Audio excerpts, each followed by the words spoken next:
আসসালামু আলাইকুম everyone, welcome to অরণ্য রান্নাঘর। আজ আমার আম্মু কোলোর ডাউল করছে।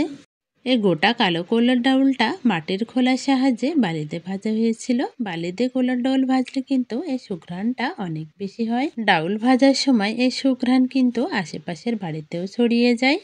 কোলোর ডাউলটা ভাজার পর আমরা কিছুক্ষণ ঠান্ডা করে নিয়েছি। এবার একটা বাস্তার উপর রেখে শিলনোড়ার সাহায্যে খুব ভালোভাবে চেপে চেপে ডালটা করে নিচ্ছি।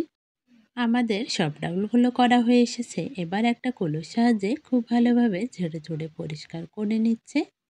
বাড়িতে করা কলুর ডাউলের খিচুড়ি কিন্তু অনেক বেশি মজার হয়। যখন আমাদের রান্না বসানো হয় তখন থেকে কিন্তু এই খিচুড়ি ভাতের সুঘ্রাণ বের হতে থাকে।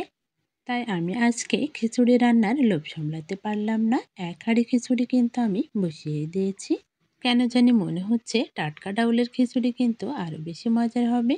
দেখুন, আমি খিচুড়ি ভাত খুব ভালোভাবে নেড়েচেড়ে রান্না করছি আর ভাবছি খিচুড়ি ভাতটা ঠিক কতটা মজার হতে পারে।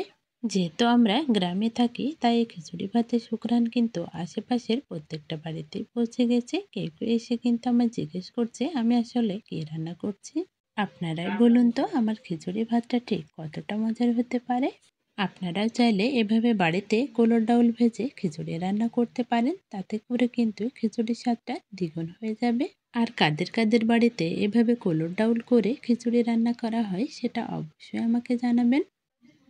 আর ভিডিওটি ভালো লাগলে অবশ্যই আমার চ্যানেলটিকে সাবস্ক্রাইব করবেন, বেল বাটনটি অন করে রাখবেন পরবর্তী ভিডিওর নোটিফিকেশন সবার আগে পাওয়ার জন্য।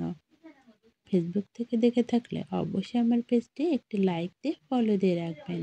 আজকের মতো এখানেই বিদায় নিচ্ছি। সবাই ভালো থাকবেন, সুস্থ থাকবেন। আল্লাহ হাফেজ।